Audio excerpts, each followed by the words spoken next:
All right, everyone. Welcome. Casual Friday is what it is here.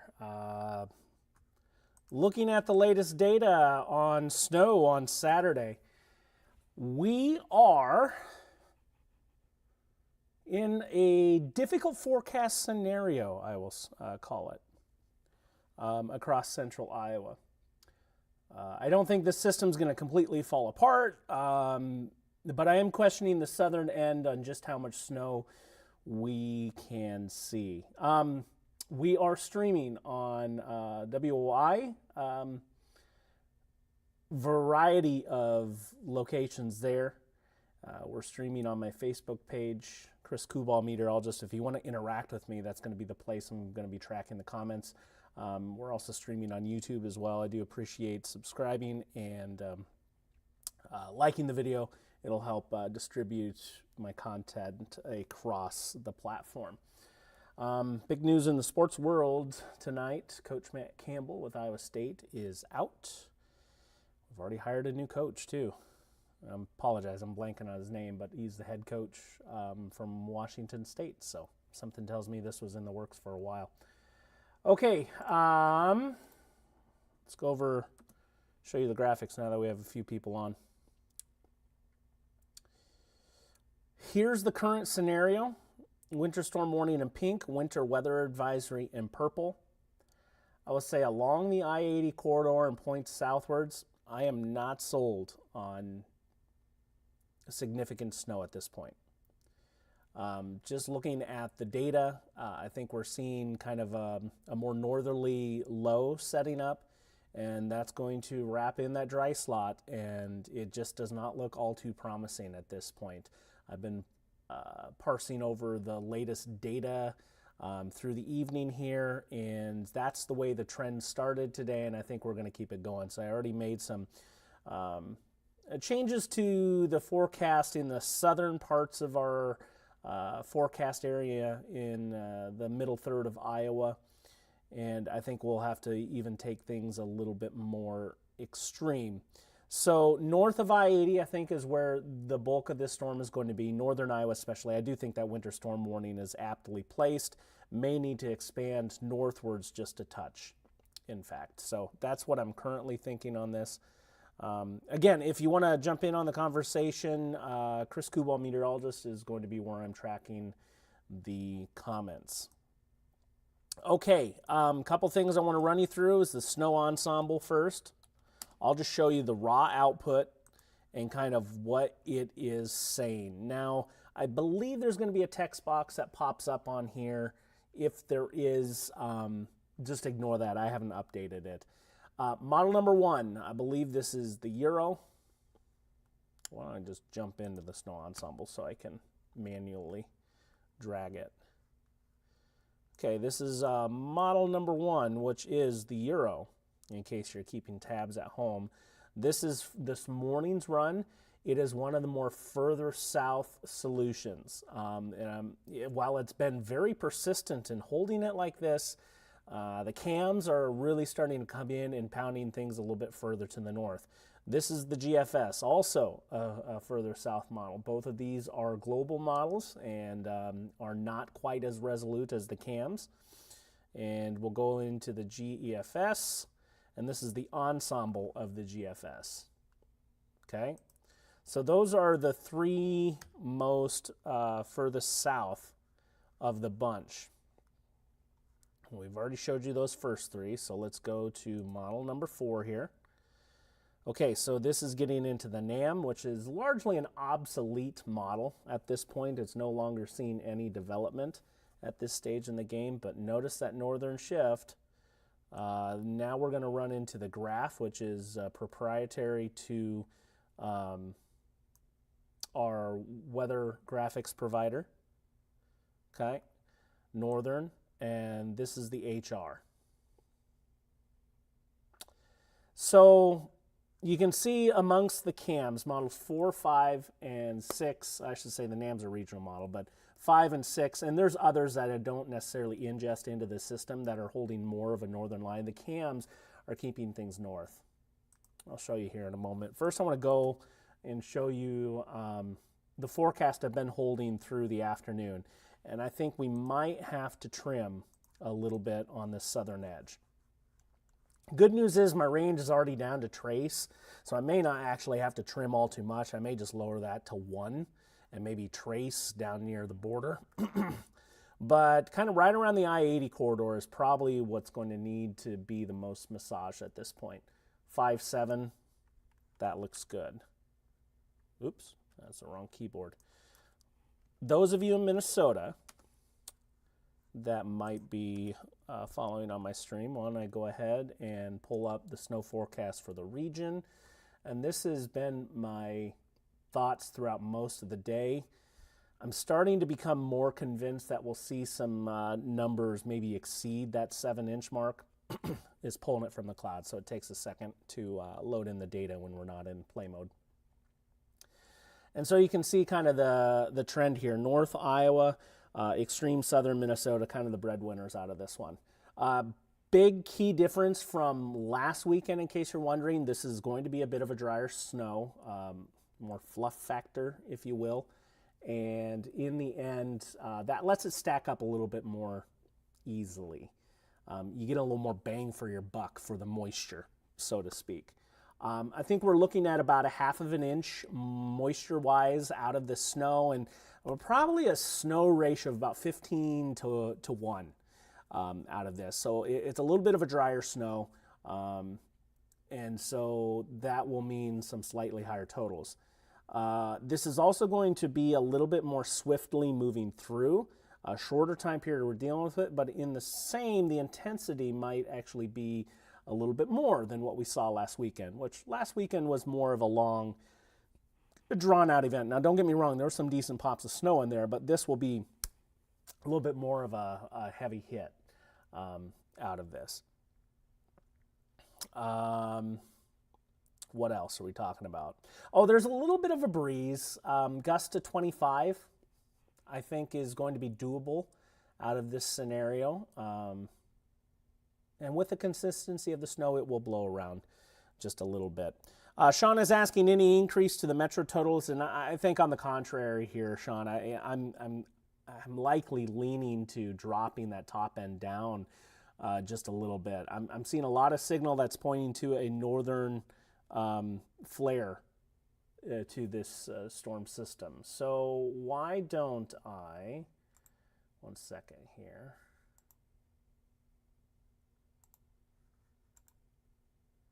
Come on. Why is it not selecting my web browser? Well, come on now. There we go. Finally did it. I couldn't get it to take my web browser. This is raw HRRR. I often call it just the HRRR data. I want to show you down at the surface here. First and foremost, I got to go to the 0Z model. The heart of the low, you see it right here. This is pretty far north. This is a pretty far north solution. So what happens here is you really start to pull in that dry air around this area of low pressure. And so that in turn shoves the deformation band a little bit further to the north. So once again, I think North Iowa is going to be where it's at. There might even be a little bit of a mix on that southern edge. This has drifted pretty far north from runs earlier this morning. Even 18Z run was pretty high at this juncture. Let me show you in the regional, the Euro on the same. In fact, I have to pull out just a little bit just for you to be able to see. It's not as tight of a low, but it's definitely further to the south in northern Missouri, as you see right here. So that's the key differences in kind of the cams and the global models at this point. And with so many now starting to say it, it's really making me sway, my decision. I want to check this out because this was just coming in. Yeah, even this has taken more of a northerly flare. Let me get into Iowa here. So this is going to be a 4-panel of pre-type. So you see, yeah, northern Iowa is where it's at. This WRF run is still keeping a southerly contingent to it. Let me go to the NAM 3K, which is a cam. Most of it's going to be in the northern part of Iowa there. Let me just show you the raw amounts. So even still, the numbers, you know, this puts it up near the Minnesota-Iowa state line fairly well, and only 1 inch to 2 inches in the Des Moines Metro, and nothing down near the Missouri border. What was I on? I was on the WRF, wasn't I? So 2 to 3 in the Des Moines Metro, northern Iowa focus for that 5, 6, 7 inch range, and then very little down near the border. I mean, I'm not going to bail on it completely, but I do think that northerly trend is generally the way to go out of this. The upper level support isn't the greatest out of this. There's not a huge jet that's driving it locally. Let me get to the HR again, and I want to show you the upper level moisture. Let's go to 700. Got to go back to 0Z. I'm sorry if this is boring to you. I'm just kind of analyzing here. So that initial pop arrives of moisture into the afternoon, but here's that drying coming in as we go into the evening in the south. So this would be that dry slot to watch, kind of getting wrapped in around in the system. We'll go to 500. It's even more pronounced, but you'd expect that up there. This is down about a mile above the surface at 850. A little bit more drying there in the southern part of the state compared to the north, but not overly so. And then we start getting close to surface level moisture in the heart of the low. But even still, it has some over southwestern Iowa. So I'm concerned with the dry slot a little bit and the overall northern trend with this system. This is 700 wind. Saturday evening. Why don't I show the soundings and see what we can pick out? All right, this is for KDSM. I need to get our HR 0Z. Okay, so this is Saturday afternoon. The initial saturization of the mid-levels, we got it here as we go towards 5 o'clock in Des Moines. We have it, we have it, we have it, and then we start to lose just a little bit around midnight from the top down.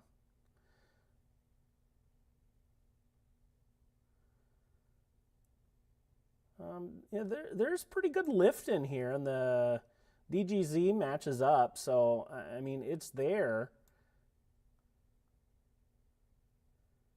but not solidly. This is early, probably before most of it arrives, and then we start the drying. So really just a couple-hour window in Des Moines, suggested from the HR here that we see a significant opportunity.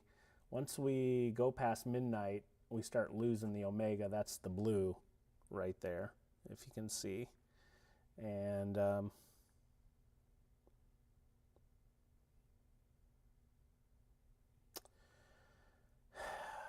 it's a difficult scenario to look at. Let me go to our ensembles here. It's getting pretty close to do ensemble-based forecasting in the short range. I love it in days 3 through 10 to use it, but at this stage it gets difficult. You're really trying to find the specific details, and that gets washed out in the ensembles. This is the 18Z ensemble. Still, you know, all the members with the Euro are still showing it, and you know, the middle 50% of the data is between 1 to 3 inches, but it's just not the case for the HR and really the rest of the cams. The NBM, wrong NBM. So this is what the National Weather Service heavily bases, a lot of their forecasting on. And this is the latest run of the NBM. Their afternoon forecasts were based on this as well. But this is 10 to 1. So it hasn't shifted really a ton from the last 3 runs, really at all. That's a little bit more pronounced from 15 to 18. But this is in 10 to 1, so if you factor it 15 to 1, so take this times 1.5, that's what you end up. You end up closer to that 8-inch range. So, I'm probably going to trim a little bit on the southern edge off the high end of the ranges. So everything along I-80 and points southwards, I'm probably going to lower the high end just a little bit. So as far as travel, in case you're wondering, so this is not going to be the worst storm ever for travel. Ooh, my chair sunk just a little bit, 1 second. Anytime we have snow around here, though, right, you just need to slow down. That's just what we got to do. Travel's going to be doable, really, at all points in this storm. And by doable, I mean you're going to be able to drive to and from, provided there's not an accident that, closes the road. But the weather conditions will not close roads or anything like that. Won't be the easiest drive. You'll have to go slow. If you don't have to be out, always, I'll just say, don't go out. I mean, it's just not worth it. All it takes is one subtle little mistake and things can just domino from there.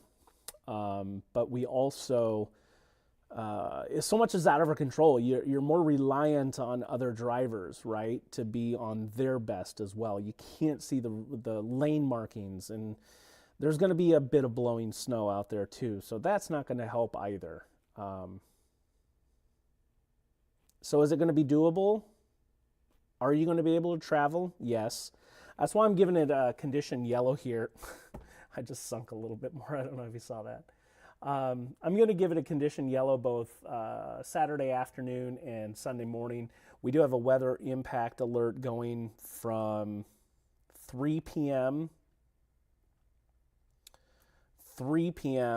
to noon on Sunday, 3 p.m. Saturday to noon on Sunday. Come on, graphic, load.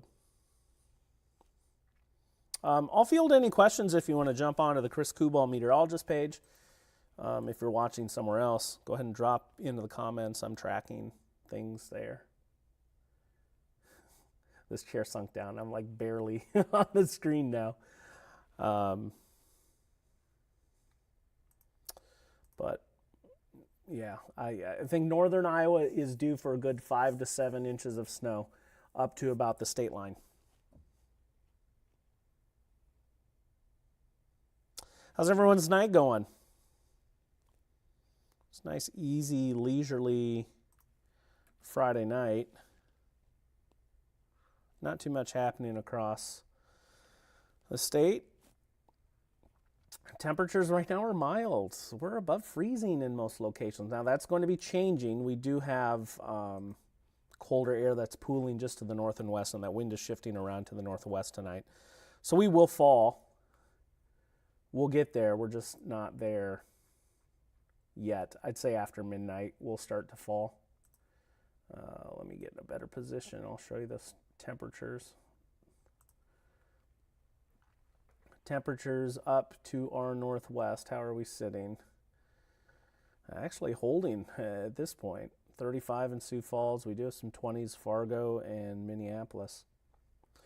Tomorrow, I think daytime high is going to be about 29 for Des Moines, but likely the temperature continues to rise beyond sunset. So I only like to give the daytime portion high temperature. If the high happens just before midnight, is that what you really want to see on the graphic, or do you want to see something when most of us are going to be awake. So that's how I operate, like if you're watching on the 10-day.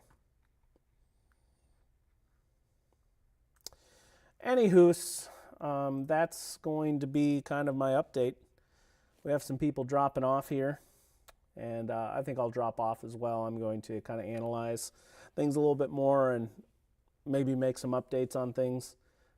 Medium impacts on the travel scene. I think that's going to be the northern part of Iowa. This is always a fun graphic. The winter storm severity index. So this kind of, quantifies that risk, if you will. It takes a second to load. It's reading in some KML data. So this is pinning really yellow over the northern 2/3 of Iowa, with a couple of sprinkles of orange in there. Like I mentioned, this is not, the worst storm system we've ever seen. It is going to slow the travel scene, though. Probably, again, going to trim on our northern or high side of our southern communities in the forecast. This has been what I've been going, and we've been kind of mentioning all the uncertainty south of I-80, and it's still there. So let's take a look at where our storm is here briefly, and I'll let you go. But what I've been looking at is it's a little bit further north at this point than what some of the southern data is saying as well. So there's our system. We'd especially be watching this spoke coming in out of Montana. So, yeah, I don't like it. It's a tough one for the I-80 corridor and points southwards, but I'm leaning to less and less impact in these areas. Highway 30 and north, I think, is going to be bigger type impact.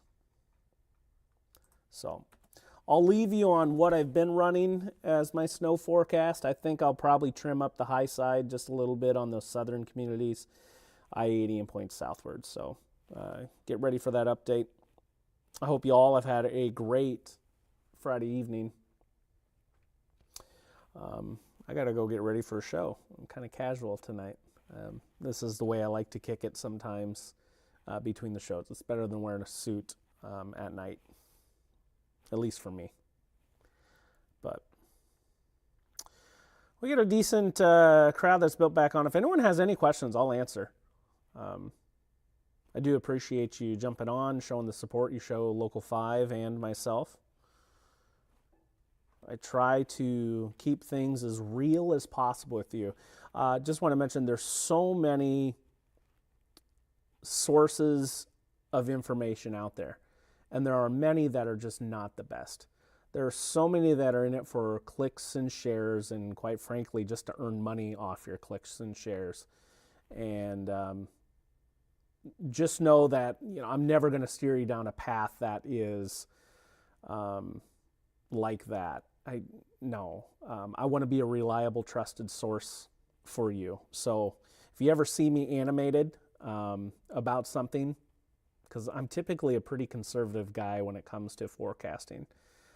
If you see me pretty animated about something, severe weather, winter weather, or the otherwise,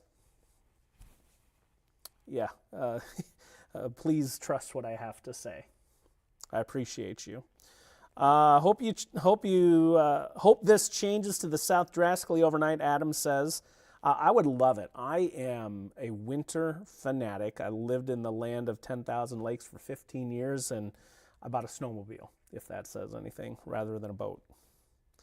Do you think Ames will get added into the warning? I do not, Gage. I think this is more of a northerly feel, probably even more north than Ames is at the moment. Let me roll through the short-range ensemble again. The first couple of models are going to be our global models, which have more of a southerly emphasis, but then you start to see first 3, and then the final 3 are lifting further north. And these are more fine and resolute models. In my opinion, they're better because they let you see the finer details. Now you still have to sift through them and kind of compare and contrast to what's happening now, and also use that knowledge that I learned in school to try to analyze things a little bit for you to figure out which one's right. And I think that northerly trend is right. Maybe not quite as extreme with the high-end amounts that, say, this Model 6 is showing, but I am concerned that it's holding the correct depiction of the south side with kind of a sharp cutoff there as things drop off. Thanks, Gage. I do appreciate that. I appreciate the words. Thanks for jumping on with me tonight. So, I'm going to jump off here, friends. Thank you for joining me. I'll have an update at, well, not 10 because we have football on tonight, so probably closer to 10:30 if you want to, catch my latest thoughts then. Otherwise, meteorologist Joe Farrell, who's doing a wonderful job, by the way, please show him the support. Give him a follow as well. He's going to carry over the forecasting duties as we go into the weekend and keep you updated with some streams as well. So thanks so much, everyone. I'm going to leave it at that, and hope you all have a great night and a great weekend.